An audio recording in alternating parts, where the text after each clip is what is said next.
I have another book to read with you. This is A House for Hermit Crab by Eric Carle.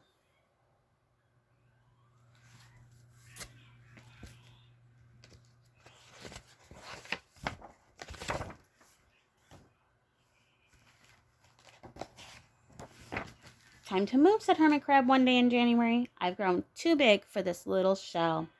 He had felt safe and snug in his shell, but now it was too snug. Hermit Crab stepped out of the shell and onto the floor of the ocean, but it was frightening out in the open sea without his shell to hide in. What if a big fish comes along and attacks me, he thought.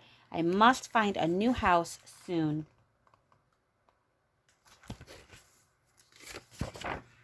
Early in February, Hermit Crab found just the house he was looking for. It was a big shell and strong. He moved right in, wiggling and waggling about inside to see how it felt.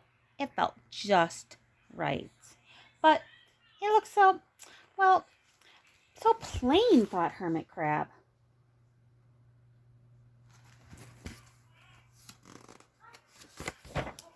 In March, Hermit Crab met some sea anemones. They swayed gently back and forth in the water.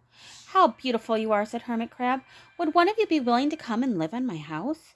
It's so plain. It needs you. I'll come, whispered a small anemone. Gently, Hermit Crab picked it up with his claw and put it on his shell.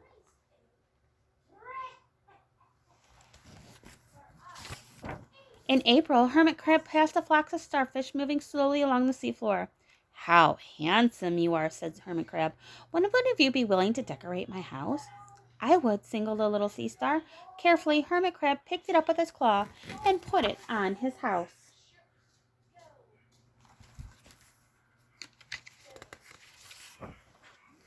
In May, Hermit discovered some coral.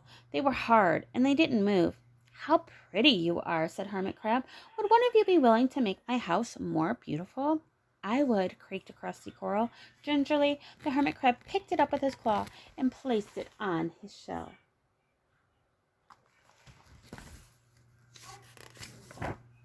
In June, Hermit Crab came upon a group of snails crawling together over a rock on the ocean floor. They grazed as they went, picking up algae and bits of debris and leaving a neat path behind them. How tidy and hard-working you are, said Hermit Crab. Would one of you be willing to help me clean my house? I would, offered one of the snails. Happily, Hermit Crab picked it up with his claw and placed it on his shell.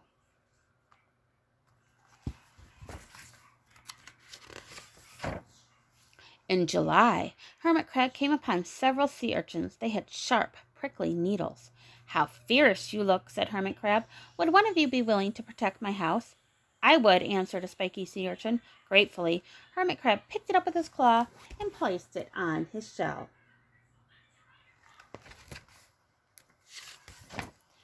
In August, Hermit Crab and his friends wandered into a forest of seaweed. It's so dark in here, said the Hermit Crab. How dim it is, murmured the sea anemone. How gloomy it is, whispered the starfish. How murky it is, complained the coral. I can't see, said the snail. It's like a nighttime, cried the sea urchin.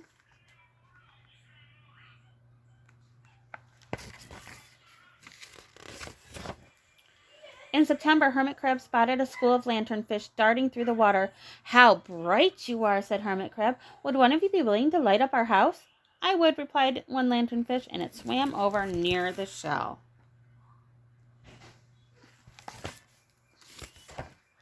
In October, Hermit Crab approached a pile of smooth pebbles. How sturdy you are, said Hermit Crab. Would you mind if I rearranged you?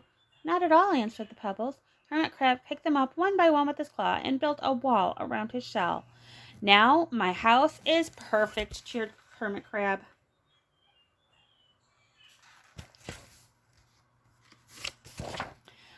But in November, Hermit Crab felt his shell seemed a bit too small. Little by little over the year, Hermit Crab had grown, and soon he would have to find another bigger home.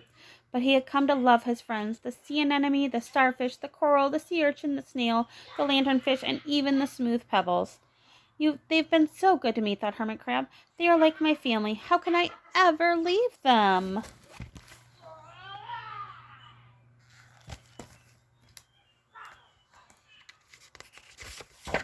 In December, a smaller hermit crab passed by. I have outgrown my shell, she said. Would you know a place for me? I've outgrown my house too, answered Hermit Crab. I must move on. You are welcome to live here, but you must be promised to be good to my friends. I promise, said the little crab.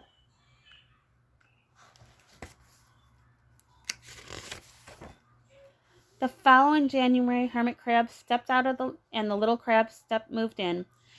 Couldn't stay in that little shell forever, said Hermit Crab as he waved goodbye. The ocean floor looked wider than he remembered, but Hermit Crab wasn't afraid. He soon spied another perfect house, a big empty shell, and it looked, well, a little plain, but sponges, he thought, barnacles, clownfish, sand dollars, electric eels. Oh, there are so many possibilities. I can't wait to get started.